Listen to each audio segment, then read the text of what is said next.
سلام کاویا، من یوسی هستم و خیلی خوش اومدین به ویدیوی تحلیل و بررسی قسمت 3 از انیمه کایجو شماره 8. سلام، منم یاسی هستم. این قسمت کلی اتفاقات خفن رخ داد و یه سری چیزای جدیدم دستگیرمون شد. پس بی معطلی بزن بریم. همونطور که میدونید کایجو شماره 9 به قصد گرفتن قدرت کایجو شماره 8 به اون حمله کرده. کیکورو به داد کافکا رسید و بهش گفت اگه کایجو شماره 9 داره توی روند تبدیل شدنت به کایجو تداخل ایجاد میکنه، من برات وقت میخرم.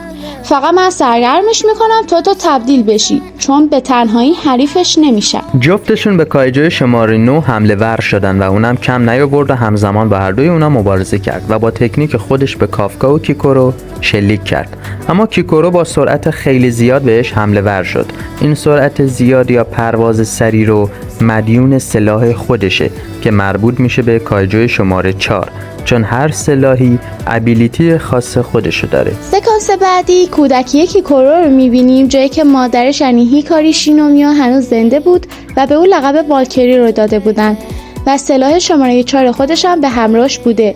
هیکاری فرمانده واحد دوم بوده که توسط کایجو شماره 6 کشته شد. کافکا تمام زورش زد که تبدیل به کایجو بشه و در لحظه آخر خودش داخل دهن کایجوی انگلی تصور کرد و تصویری جلوی چشمش ظاهر شد که شامل کشته شدن دوستان نزدیکش بود، خصوصا کیکورو، و به همین دلیل باز نتونست تبدیل بشه و این فرضیه قوی تر میشه که کافکا به دلیل ترس و فشار روانی که تحمل میکنه نمیتونه تبدیل به کایجو بشه. تو گوشه دیگه از همون منطقه گن نارومی با کلون کایجو شماره 9 در حال مبارزه بود و نارومی هم با سلاح مرگبار خودش که مربوط به کایجو شماره 1 میشد با اون جنگید و این سلاح هم برای فاصله دور خوب بود هم نزدیک.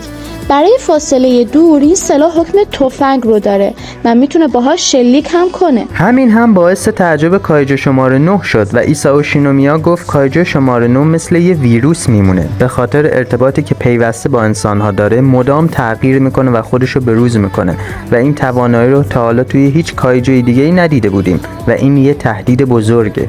همون لحظه گن نارومی گفت من از او خطرناکترم و وقتی که لباسش گرم شد ابیلیتی خودش رو فعال کرد و اطرافش حاله صورتی رنگی شکل گرفت و توی چشماش هم علامت مثبت ظاهر شد و کایجو شماره 9 بهش گفت چرا شبیه کایجوها شدی؟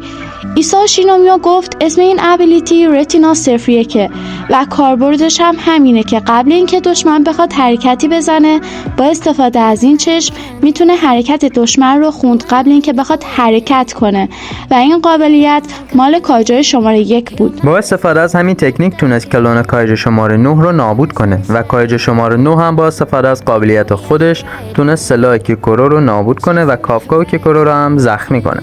و کافکا اقرار کرد که از تبدیل شدن میترسم، از اینکه بخوام دوستامو بکشم و از دست بدم، که بعدش با حرفای کیکورو به خودش میاد و تبدیل میشه به کایجو شماره 8.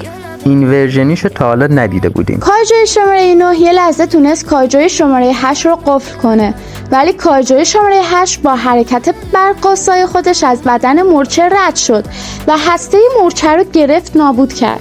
اینقدر سریع بود که متوجه حرکتش نشدن و کایجو شماره 8 گفت من هیچ وقت از تمام پتانسیلم استفاده نکردم و همین که گذاشتم افسارم رو به دست بگیره فرصت خوبی شد که از بدن خودم بیشتر سر در بیارم. دقت کردی تونست پرواز کنه؟ کف پاش مثل آیرون من شد و زمانی هم که خواست ضربه آخر رو به کایجو شماره 9 بزنه مثل سوپرمن حمله ور شد بهش. خلاصه این بود از تحلیل و بررسی ما قسمت 3 انیمه کایجو شماره 8. اگه از دنیای انیمه خوشتون میاد لایک و سابسکرایب فراموشتون نشه که در ماجراجویی بعدی با هم باشیم. نوتیف رو هم روشن کنید تا هیچ اپیزودی رو از دست ندید. دوستتون داریم و خدا نگهدار.